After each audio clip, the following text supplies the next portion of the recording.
말씀의 제목은 구원과 소명은 하나이다. 이런 주제로 말씀 받겠습니다.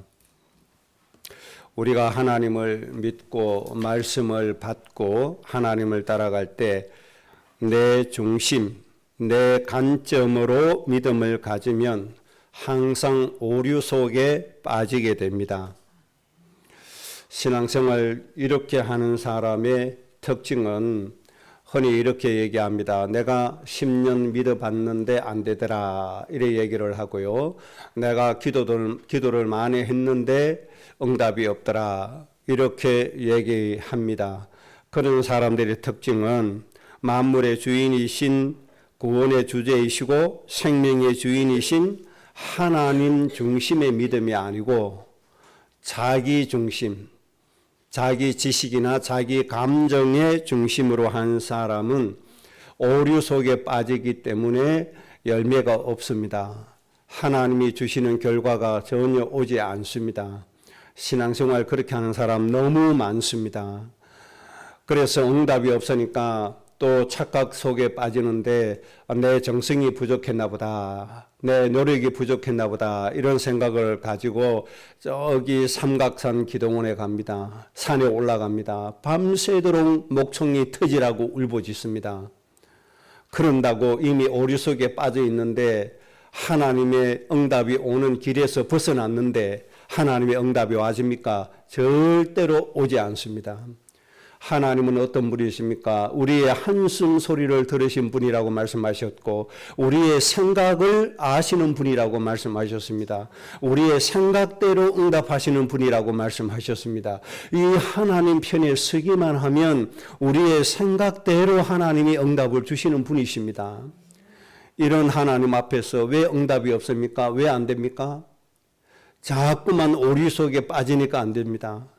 내 중심으로 하고 내 편에서 하고 내 관점으로 하면 점점 안 되게 되어져 있습니다. 그렇게 하다가 더 심한 경우에는 이제 어떻게 되는지 압니까? 점점 오류 속에 빠지다가 이제 악령을 받아버리는 단계까지 나옵니다. 악령까지 받아버립니다. 악령 받아놓고 뭐합니까? 전도서 생활하다가 교회 권사하다가 집사하다가 무당된 사람이 수도 없이 많습니다. 전도 캠프 간다고 구미에 가서 무속인 한 50명을 만난 적이 있습니다. 그 중에 참 지금도 기억에 남는 사람이 있습니다. 삼나라 삼장군이라고 해가지고 엄청나게 큰 무속인 집이 있었습니다. 들어갔는데 웬 신사분들이 쫙 있어요. 아니 저분들 누구냐 그랬더니 한나라당 당직자들이래요. 근데 저 사람들이 왜 여기 왔냐? 지금 5억짜리 구슬 지금 준비하고 있습니다. 그렇게 얘기해요. 그런데 그 무당하는 분이 내가 구미에서 제일 큰 교회 전도사 했습니다. 내 남편은 안수 집사입니다. 우리 시댁 부모님은 장로요 권사입니다. 그런데 내가 지금 무당이 돼서 지금 일을 하고 있습니다. 그렇게 얘기를 했습니다. 뻔하죠. 하나님 편에 못 섰어요. 하나님 중심이 안 됐어요. 자기 중심으로 했어요. 그렇게 열심히 했는데 되십니까? 안 됩니다. 그렇게 울부짖었는데 됩니까? 안 됩니다. 안 됩니다. 악령을 받아버렸습니다. 그래서 무당이 되어버렸습니다. 무당도 등급이 있습니다. 왕족 계열의 귀신을 받은 사람이 최고 수준의 무당입니다. 보니까 전직 대통령 초상화를 갖다 놓고요. 전직 대통령을 통한 악령을 받았어요. 그러니까 최고 수준의 무당이 돼버린 겁니다. 집이 지저분하고 뭐 좀 이 수준 낮은 무당도 있습니다. 그거는 아주 수준 낮은 귀신 받으면 그렇게 되는 겁니다. 등급이 있어요. 그냥이 아닙니다. 교회 전도서까지 하면서 모든 가족이 예수님 믿는 가정인데 왜 그렇게 무당이 되었습니까? 하나님 편에 서지 못하면 그렇게 되시는 겁니다. 여러분 삶의 현장에 가보세요. 사람 만나보세요. 이런 사람이 한두 명이 아닙니다. 교회에 다니다가 무속인 된 사람 한두 사람이 아닙니다. 처음에는 응답이 없다고 울부짖었습니다. 방황했습니다. 그러나 보통 사람들은 교회를 떠나버립니다. 보통 사람은 그런 사람이 많습니다. 그런데 좀 적극적인 사람, 정말 은혜 받고 싶은 사람은 끝까지 가다가 악령받아 버린 겁니다.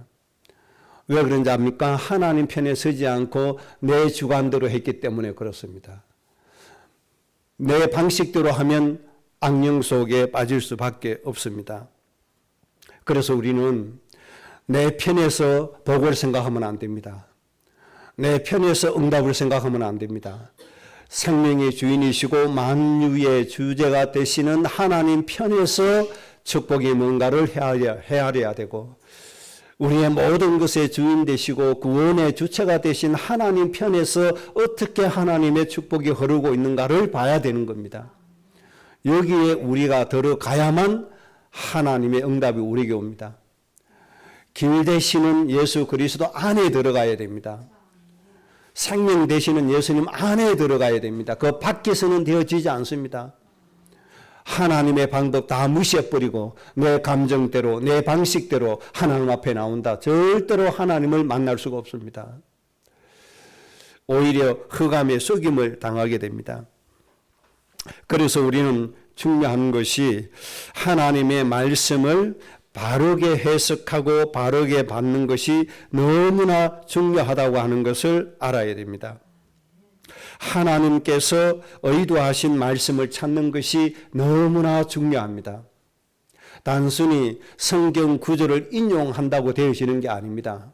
하나님 의도하신 말씀을 찾아야 됩니다. 하나님이 목적하신 말씀을 찾아야 됩니다. 그래서 내 관점에서 내 주제를 가지고 성경을 해석하고 성경을 보면 내 사상을 펴기 위하여 성경을 인용할 뿐입니다. 원 사상은 내 사상인데 내 사상을 합리화시키기 위해서 성경 구절을 인용해서 갖다 붙입니다. 그러면 그게 말씀이 됩니까? 말씀이 안 되지는 겁니다. 그것이. 진짜 이단들의 특징 보세요. 성경을 얼마나 많이 인용하고 성경 구절을 얼마나 많이 갖다 붙이는지 모릅니다. 구구절절히 성경 갖다가 얘기를 합니다. 저 통일교회 보세요. 성경을 철저하게 가르칩니다. 정말 무서울 정도입니다.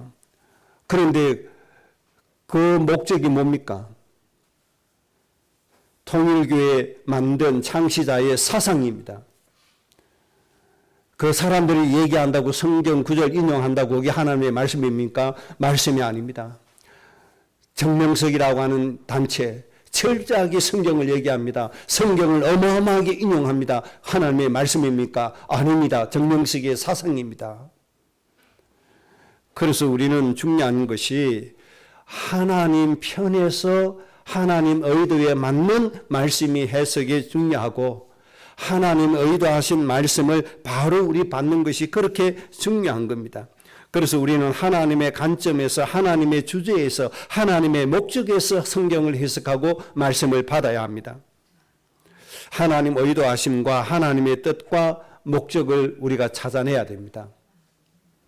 그래야 하나님과 우리가 바르게 소통이 되어지는 것이고 하나님과 화목이 그렇게 이루어지는 겁니다. 그래서 하나님의 의도, 하나님의 방법, 하나님의 원리 속에서 우리의 신앙생활이 되어지도록 하셔야 됩니다. 그런 의미에서 오늘 주제는 좀 중요합니다.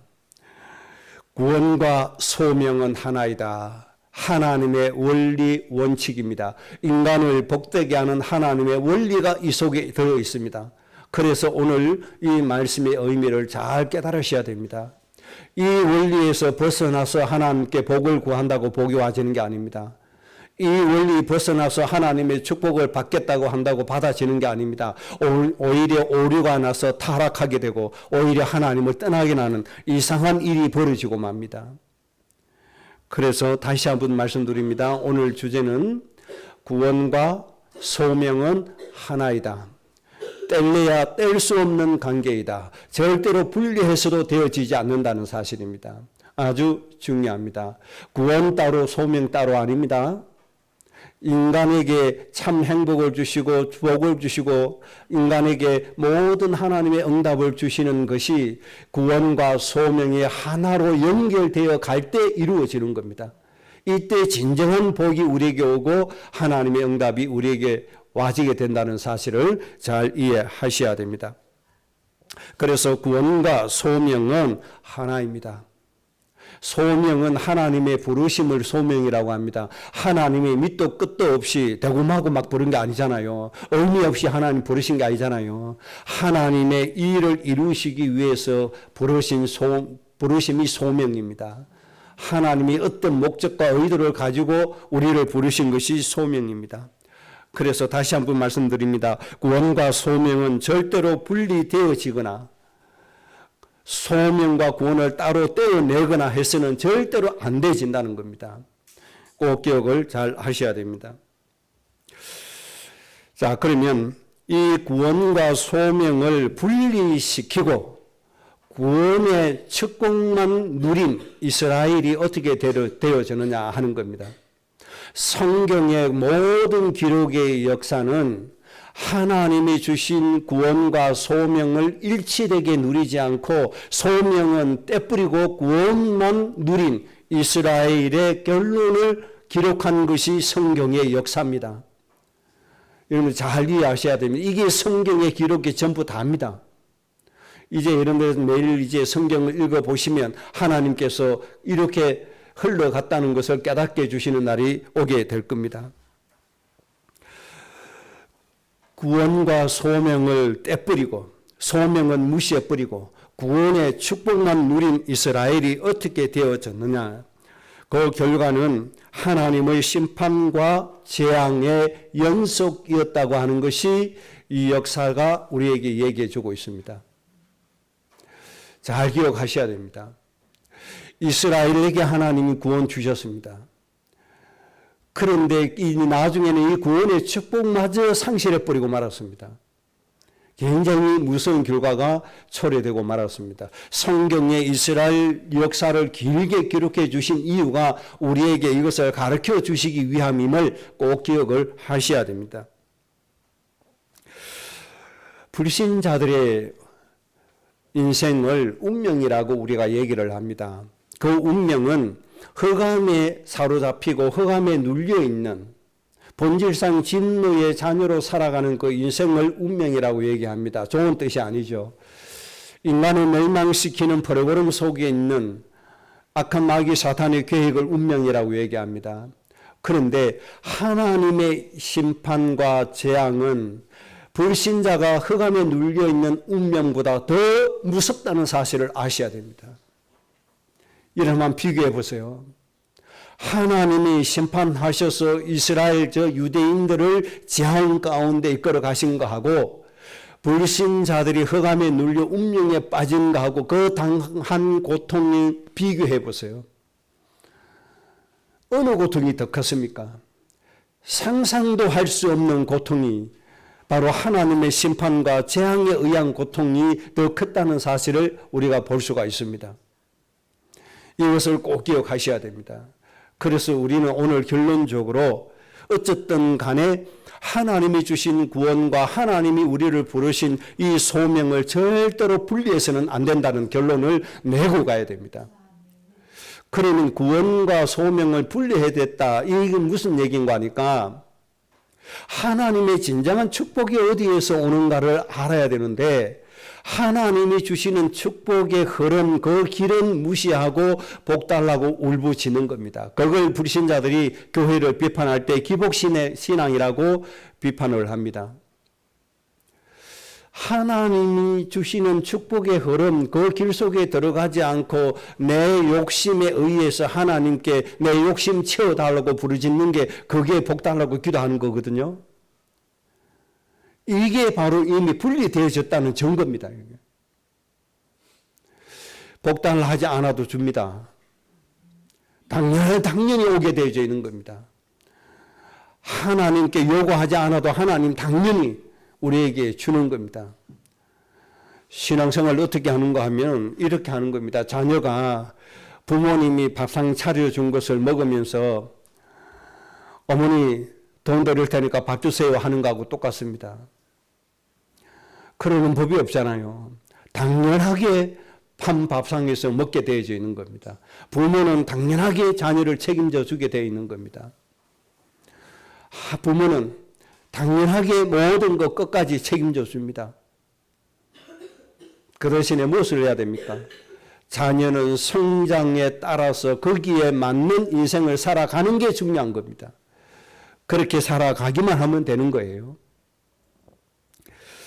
그래서 다시 한번 말씀을 드리면 이스라엘 백성들이 구원과 소명을 분리했다. 이 증거가 뭔가 하니까 이스라엘 백성들이 가진 선민 사상이 그 증거입니다. 그러면 선민 사상이 뭐냐? 성경에 계속 기록하고 있습니다. 저 이방인들은 하나님의 복을 받으면 안 된다고 생각했고 저 이방인들은 하나님이 구원을 주시지 않는다고 생각을 했습니다. 그래서 사도행전 시대에도 하나님이 이방인들에게 성령을 부어주시니까 성령을 부어주심을 인해서 놀랐다고 기록할 정도입니다. 그런데 하나님은 원래부터 이방인들이 목적이었다는 것을 알아야 됩니다. 하나님이 처음부터 목적은 저 이방인들입니다. 이스라엘은 누굽니까? 이방인들을 살리라고 먼저 부르심 받은 소명을 가진 사람들입니다. 그런데 이 소명을 떼버리니까 이 다른 민족들은 우리 이스라엘 말고 다른 민족들은 하나님의 복을 받을 자격이 없다 이렇게 생각한 겁니다. 하나님 저들은 구원하지 않는다 이렇게 생각한 겁니다. 하나님은 저들을 복 주시지 않는다 이렇게 생각을 했습니다. 이 엉뚱한 사상을 가진 겁니다. 이게 구원의 축복과 소명을 분리한 이스라엘 백성들의 신앙관이었습니다. 그래서 하나님은 계속 강대국을 통해서 이스라엘을 치신 겁니다. 전쟁을 통해서 이스라엘 민족만큼 사륙을 많이 당한 민족이 역사상 없습니다. 그 숫자를 따지면 어마어마하게 많습니다. 이 세상의 강대국을 통해서 이스라엘 민족들은 유대인 민족처럼 그런 고통을 당한 민족이 이 세상에 존재하지 않습니다. 누가 그렇게 했습니까? 하나님이 그렇게 만드신 겁니다. 왜 그렇습니까? 선민사상 때문에 그렇게 하신 겁니다. 이 선민사상이 뭡니까? 떼내버린 겁니다. 하나님의 소명을 분리시켜버린 겁니다. 그래서 오늘 우리가 꼭 기억해야 될 것이 뭡니까? 내가 구원받았으니까 하나님의 소명 안에 있어야 된다는 겁니다. 구원과 하나님이 나를 부르신 이유를 한 몸처럼 일심동체처럼 여기고 가야 된다는 겁니다. 쉽게 말씀드리면 아직도 구원받지 못한 저 이방인들을 살리는 것과 내가 구원받은 것은 함께라는 걸 인정해야 됩니다. 이것을 떼뿌리고 저 이방 살리는 걸 싫어하고 사람 살리는 걸 싫고 내가 구원의 축복 누린 것만 좋고 이거 따라가면 안 되는 겁니다. 이게 분리되신 겁니다. 정말 죽어가는 저 민족 다른 사람을 살리는 것은 별 관심이 없고 물론 교회마다 전도는 외칩니다. 전도를 얼마나 외치는지 모릅니다. 시도 때도 없이 전도해오라고 얘기합니다. 그 전도 왜 합니까? 자기의 이익을 추구하기 위해서 말하는 전도, 그건 전도가 아닙니다. 교회에 모아서 헌금 많이 해야 되니까. 여러분 10사람 헌금하고 1000사람 헌금하고 갔습니까? 다릅니다. 10사람 헌금하는 거하고 50명이 헌금하는 거 어떻게 같습니까? 다릅니다. 이런 관점에서 전도를 외치는 게 오늘날 교회입니다. 이거는 내 일을 위한 것이지 저 죽어가는 생명을 살리는 것이 목적이 아닙니다. 하나님께서 원하시는 것은 나에게 이의가 있든 없든 하나님의 백성을 살리려 가는 겁니다. 나에게 손해가 오는 한이 있더라도 내 목숨이 위협을 받는 한이 있더라도 하나님의 저 이방인들을 위해서 백성들을 위해서 달려가는 것이 소명입니다. 신앙생활 우리가 어떻게 하죠? 정말 하나님이 죽어가는 영혼들을 위해서 헌신하고 희생한 걸 싫어하고 하나님이 우리에게 복 주시는 것 그것만 좋아하는 거 이미 우리는 분리시켜버린 겁니다. 정말 죽어가는 영혼을 위해서 희생하는 거 정말 내가 양보하는 거 그렇게 살지 않습니다. 조금만 내 자리 없어져도 입에 거품을 물고 난립니다. 하나님의 일을 한다고 모였습니다. 모여가지고 성만찬합니다. 예수님의 살과 피를 기념합니다. 그런 예배 마치자마자 머리 터지게 싸웁니다. 왜 그렇습니까? 소명 없이 내 이익만을 추구하기 때문에 그렇게 되는 겁니다. 철저하게 예수님의 살과 피를 이용하는 겁니다. 그걸 복음이라고 얘기를 합니다. 오늘날 이렇게 감히 교회들이 문을 닫아야 하고 하나님의 축복이 끊어져야 되고 하나님의 심판이 다가올 수밖에 없는 겁니다. 그래서 오늘 우리는 하나님이 주신 구원과 소명을 함께 가져가서 진정으로 하나님이 세상을 축복하게 하시는 주역이 되어져야 되는 겁니다. 오늘 이 말씀이 여러분들에게 잘 깨달아 지시기를 바랍니다. 하나님이 이스라엘을 왜 복 주셨습니까? 이스라엘에게 복 주시는 것이 목적이 아니라 이스라엘을 복을 주셔서 이스라엘을 통해서 죽어가는 하나님의 백성을 살리기 위해서였습니다. 그런데 죽어가는 저 백성들을 무시하고 버리고 자기들이 이만 챙긴 것이 이스라엘 민족이고 오늘날 교회들의 모습이 그리로 가고 있습니다. 이런 것들을 고치지 않으면 정말 성경에 기록된 하나님의 심판과 재앙이 우리에게 올 수밖에 없는 겁니다. 그러면 구원과 소명을 간단하게 다시 정리를 좀 해드리겠습니다.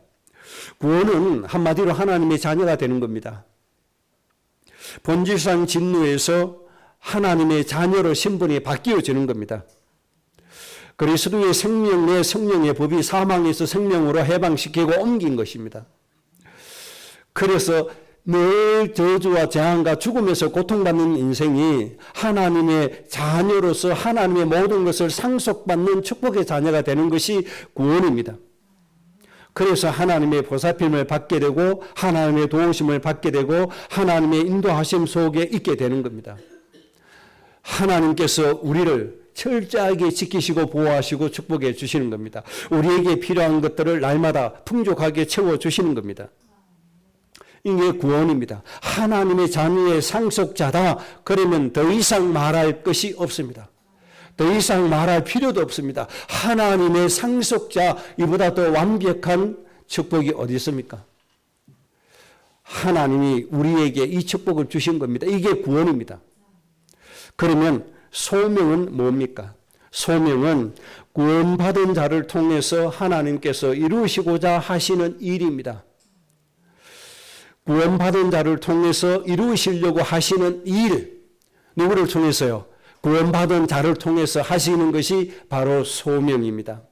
그래서 오늘 본문에 아브라함을 구원시킴과 동시에 소명을 함께 주신 겁니다. 구원 따로 소명 따로 아닙니다. 구원과 소명이 동시에 이루어지는 겁니다.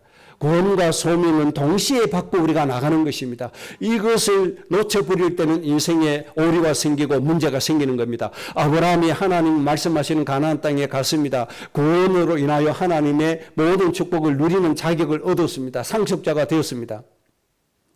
그런데 아브라함이 문제가 오니까 저 이방인들은 보지 않습니다. 자기 인생의 문제만 봅니다. 자기 인생 문제 해결하기 위해서 애굽으로만 내려갑니다. 그래서 아내를 팔게 됩니다. 그래서 심각한 문제가 생기게 됩니다.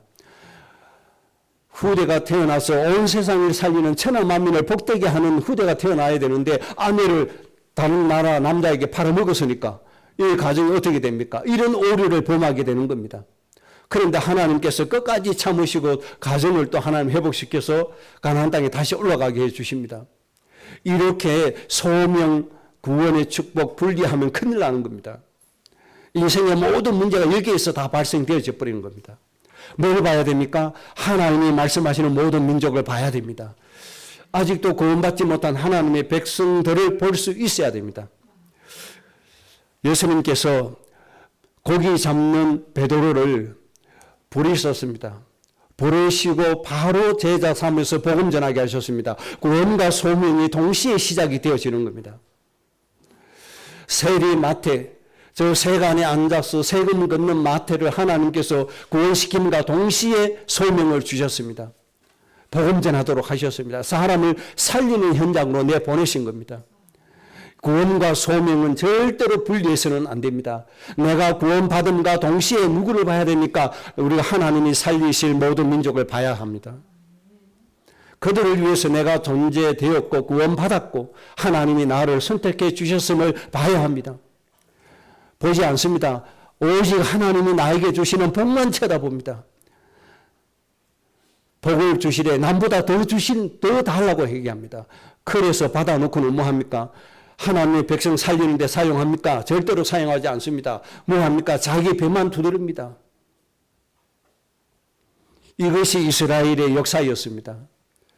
이스라엘 민족이 그렇게 살았습니다. 요한복음 4장에 사마리아 수가성에 있는 여인이 예수님을 만났습니다.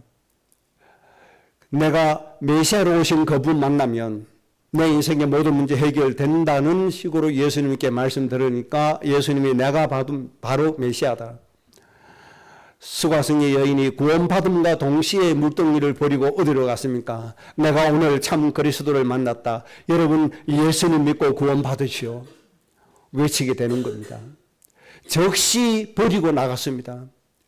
예수님에게 제자 훈련 받겠다고 예수님 무릎 앞에 앉은 것이 아닙니다. 바로 삶의 현장에 쫓아갔습니다. 바로 죽어가는 사람들이 있는 그 현장으로 달려갔습니다.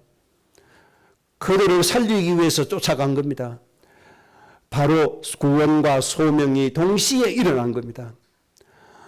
우리가 예배 시작하기 전에 하나님은 영이시니 예배하는 자가 영과 진리로 예배할지니라 선포하는 이 말씀이 누구에게 주어진 건지 압니까? 바로 수가성의 여인, 그 여인에게 하나님이 주신 말씀입니다. 구원과 소명이 동시에 진행된다는 사실을 꼭 기억을 하셔야 됩니다. 내가 나중에 복을 많이 받고 난 다음에 어느 정도 복이 채워지면 내가 가겠다. 아닙니다. 그거는 분리시키는 겁니다. 구원받음과 동시에 우리는 죽어가는 영혼을 위한 삶을 살아가야 되는 겁니다. 교회가 세워지자마자 죽어가는 사람을 위해서 해야 됩니다.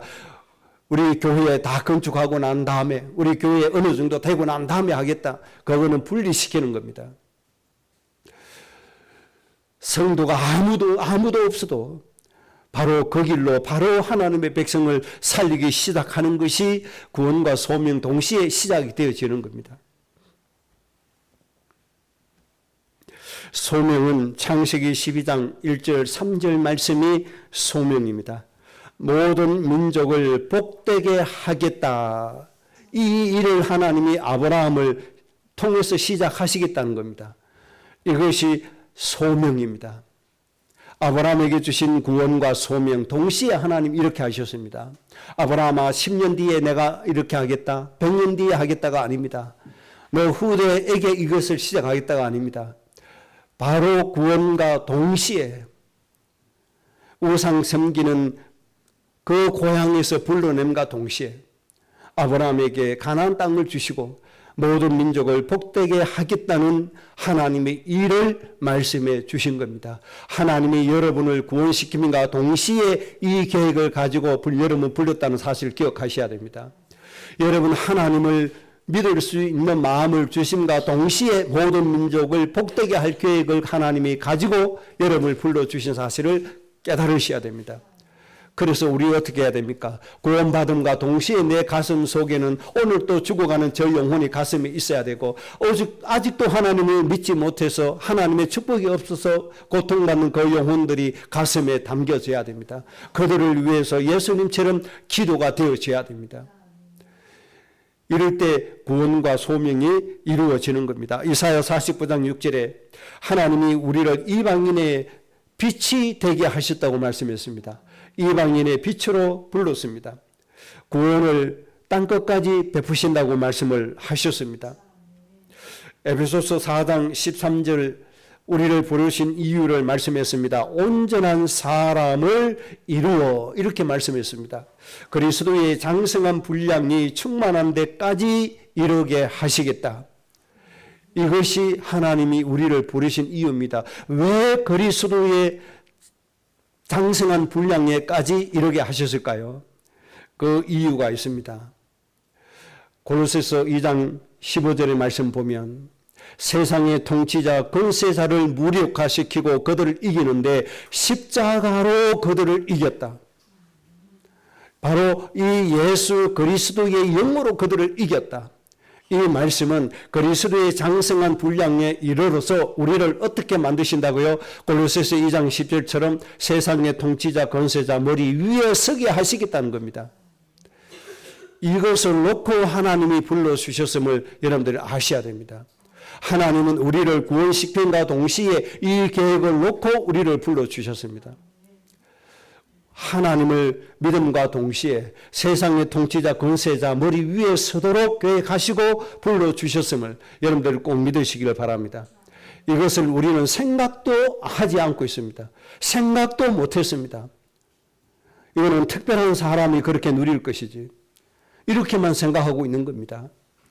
하나님은 처음부터 우리를 온전케 하시고 그리스도의 장성한 분량이 충만한 데까지 이르게 하시도록 불러주셨습니다. 그래서 이 그리스도의 사랑의 마음으로 세상의 저 악한 통치자 권세자를 이길 수 있도록 그렇게 하셨습니다. 그래서 우리의 인생의 결론은 하나님의 결론은 창세기 1장 28절입니다. 생육하고 번성하고 충만하고 정복하고 다스리라. 인간을 살리고 인간을 행복하게 하고 인간에게 참 안식을 주시는 이 하나님의 은혜가 생육되어져야 됩니다. 어디에요? 전 세계에, 우리의 가정, 우리의 가문에, 우리의 개인의 마음속에 하나님의 평안이 번성되어져야 되고 하나님의 이 평안 안식이 생명의 축복이 충만해져야 됩니다. 그리고 우리는 이 하나님의 축복으로 인간을 행복하게 하는 이 축복으로 세상을 정복하고 다스리는 이 응답 속에 들어가줘야 됩니다. 이것이 바로 소명입니다. 하나님이 천지를 창조하시고 인간에게 이 축복을 마지막에 주신 것이잖아요.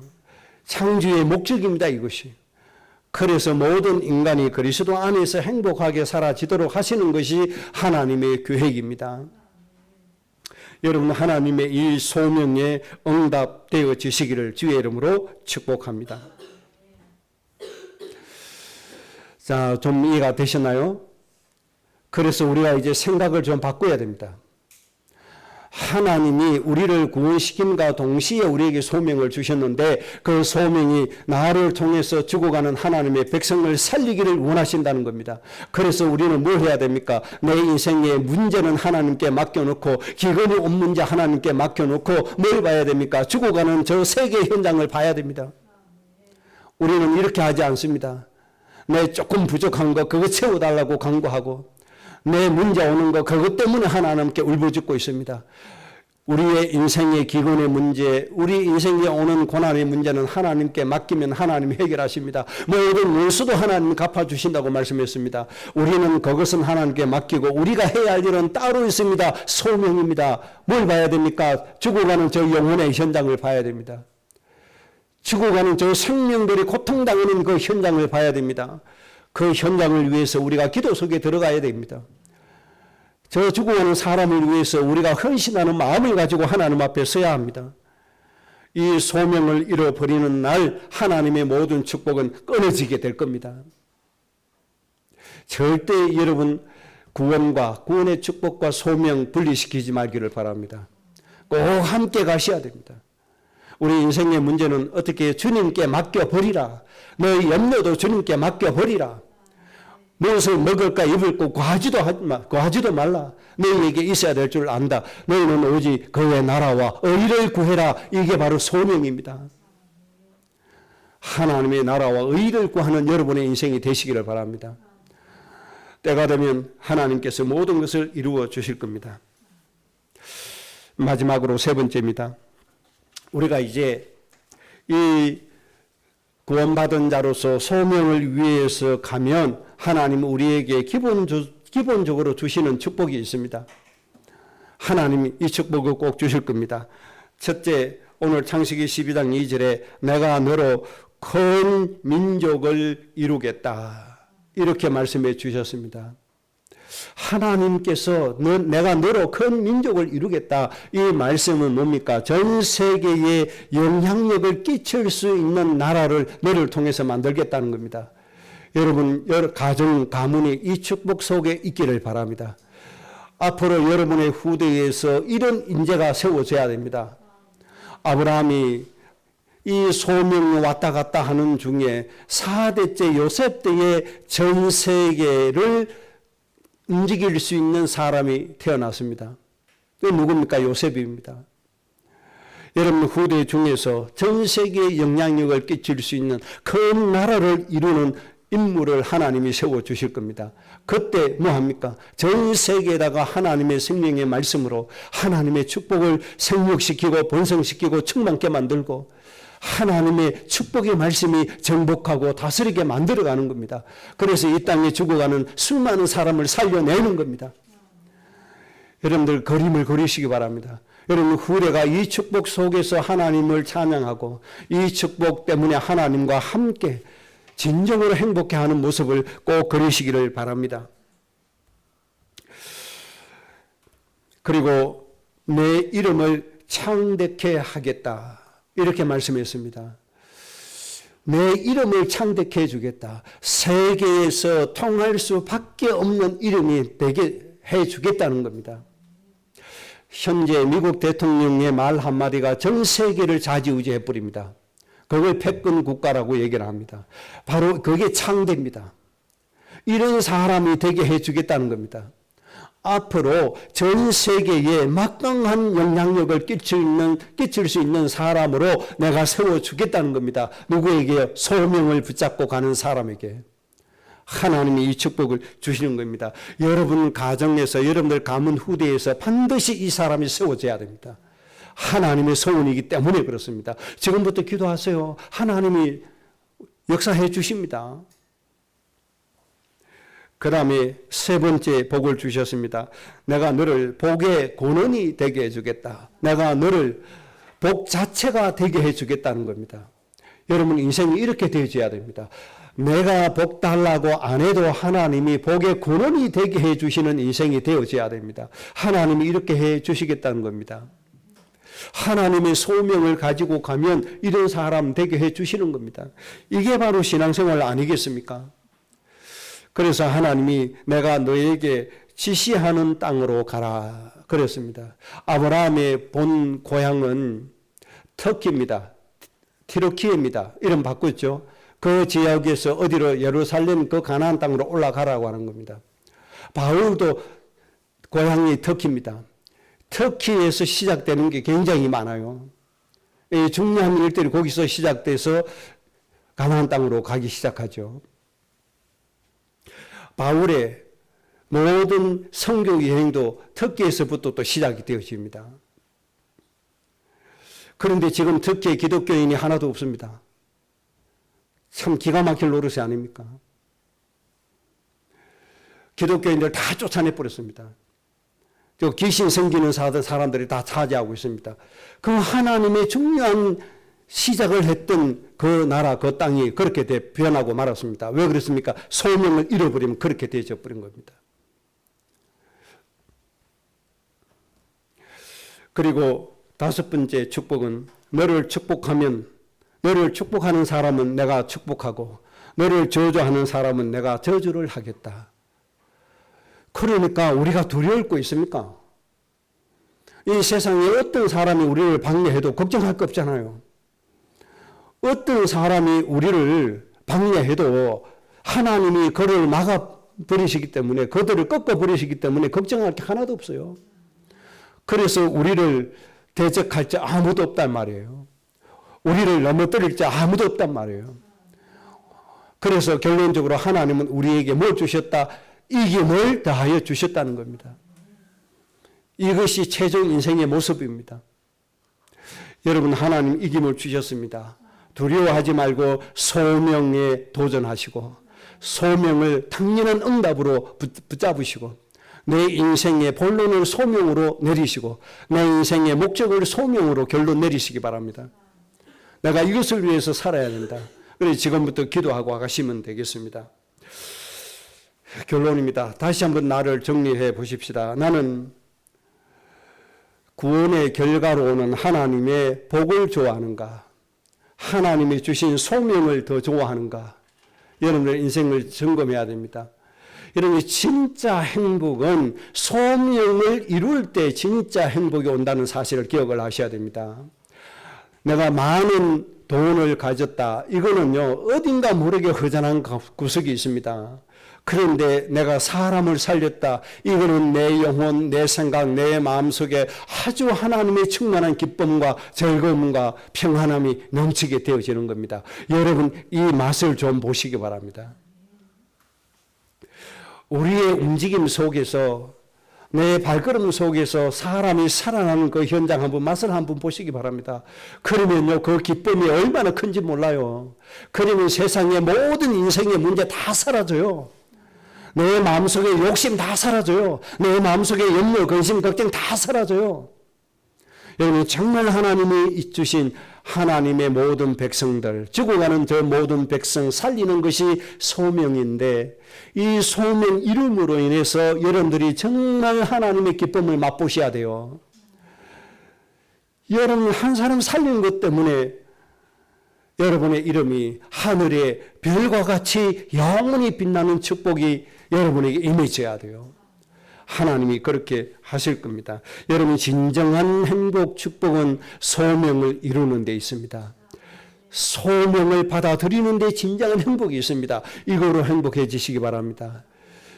경제 많이 돈 많이 벌어지는 거, 내 좋은 자리에 앉는 거, 그걸 여러분들 행복으로 삼는다. 그러면 늘 기갈증에 빠집니다. 늘 인생이 공고해집니다. 여러분이 정말 하나님의 이방인, 하나님의 백성 좀 살려내시기 바랍니다. 그들을 살리기 위해서 여러분들 좀 사시길 바랍니다. 그래서 내 기쁨이 죽어가는 제 영혼을 위해서 기도하는 것이 내 인생의 진짜 기쁨이 되어져야 됩니다. 다시 말씀드립니다. 진짜 행복과 기쁨은 죽어가는 영혼 살릴 때입니다. 하나님 믿는다고 하는 그 김호종이라고 하는, 보세요. 성악가 하다가 트로트 가수로 전향한, 기쁨이 없어요. 기쁨이. 소명이 없으니까. 복은 있는데 소명이 없으니까. 그래서 술 먹고 거짓말 하다가 구속돼 가지고 참 인생이 그렇게 비참하게 되시면 됩니까? 처음부터 이 소명을 알았어야 돼요. 그래서 기쁨을, 저 영혼 살리는데, 영혼을 구원하는데 정말 기쁨 거기에서 얻었어야 돼요. 내가 돈 많이 버니까, 이 돈 많이 벌어지니까 내 마음이 충족이 안 되잖아요. 그러니까 육체적으로 그런데 즐기다가 문제가 덜컥 생겨나는 게 아닙니까? 인생의 기쁨은 생명을 살리는 데 있습니다. 돈 많이 벌어가지고 죽어가는 사람 살리는데 돈 좀 쓰고, 좀 그들 위해서 달려가고, 시간 나면 죽어가는 사람 살리는데 좀 시간 들이고, 그렇게 하면 그 인생이 그렇게 허망하게 끝납니까? 그렇게 끝나지지가 않죠. 복 받았다고 자랑하지 말고 하나님이 나에게 소명 주셨다는 걸 자랑하시기 바랍니다. 이 소명으로 여러분들 인생의 기쁨을 회복하시기를 주의 이름으로 축복합니다. 합심으로 기도하겠습니다. 하나님 아버지,